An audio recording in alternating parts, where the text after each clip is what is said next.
1 मई को मजदूर दिवस के अवसर पर छत्तीसगढ़ राज्य विधिक सेवा प्राधिकरण आयोग के तत्वाधान में ग्राम दसरंगपुर में सभा का आयोजन किया गया, जिसमें श्रमिकों के अधिकार व कानूनी जानकारी के बारे में लोगों को जानकारी देकर जागरूक किया गया। साथ ही श्रम विभाग के द्वारा नवीन पंजीकृत श्रमिकों को पंजीयन कार्ड वितरण किया गया। इस मौके पर दसरंगपुर ग्राम के ग्रामवासी व जनप्रतिनिधि सहित श्रम विभाग व राज्य विधिक सेवा प्राधिकरण के अधिकारी कर्मचारी मौजूद रहे। 1 मई जो अंतर्राष्ट्रीय श्रमिक दिवस है, उसके लिए जिला विधिक सेवा प्राधिकरण मुंगेली के द्वारा ये एक श्रमिकों को उनके कानूनी अधिकार से अवगत कराने के लिए एक विधिक साक्षरता शिविर आयोजित किया गया है, जो कि माननीय जिला न्यायाधीश महोदय श्री अशोक कुमार साहू के निर्देशानुसार दसरंगपुर में श्रम विभाग की मदद से आयोजित किया गया।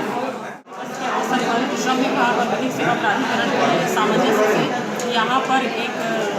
समारोह या शिविर का आयोजन किया गया है, जिसमें श्रमिकों को श्रम विभाग के द्वारा संचालित जो विभिन्न अधिनियम हैं